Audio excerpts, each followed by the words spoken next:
What is up, guys? This is Rattler here from Brothers Games, and today I'm going to talk about what is killing the gaming industry. The 5 things that, in my opinion, are making the gaming industry worse, and that are basically destroying it as we know it. So let's start.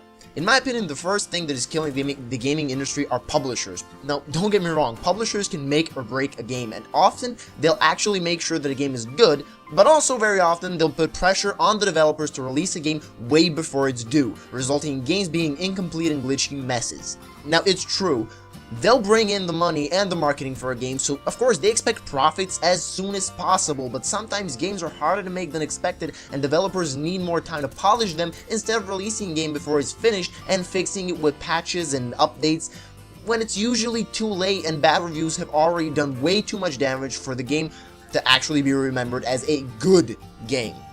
The second thing are the big budget. Now, 10 years ago, games didn't have nearly as big budgets as they have today, and were still amazing. But the more competition grew, the more the budgets grew with it. Now let's take a look at a game like Destiny, for example.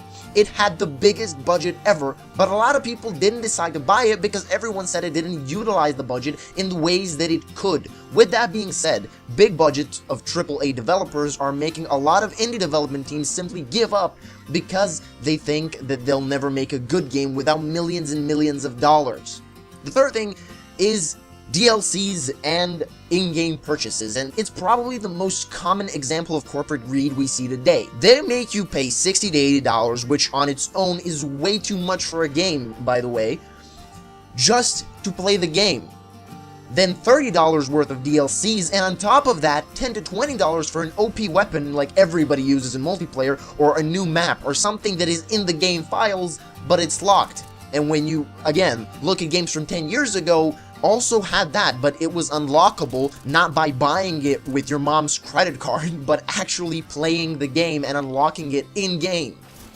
The fourth thing is early access titles. Now, early access titles is a new concept usually used by smaller development teams, and they say, like, you buy our game, and we promise we'll finish it someday. With that day actually never coming, and I usually don't know a game that was called an early access title that was actually finished, like, ever. Early access is actually only an excuse for releasing an unfinished buggy mess of a game so you can make a quick buck. It's like selling hot dogs and telling people to buy the bun, and you promise that one day you'll give them an actual hot dog and, you know, other stuff that goes into the hot dog.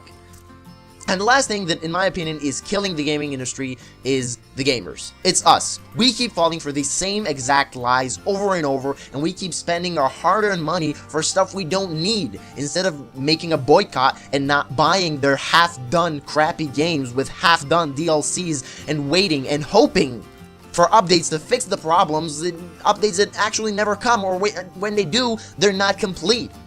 If we stopped giving them so much money, we could actually dictate the price of games, and the game would never sell more than 1,000 copies before it's finished. If we ever stop acting like a bunch of idiots, they'll stop treating us like ones. So yeah, guys, if you agree with me or if you disagree with me, put it in the comment section below. I just wanted to get that off my chest. I wanted to say that to somebody. So don't forget to subscribe, don't forget to like. I'll see you guys tomorrow. Bye bye.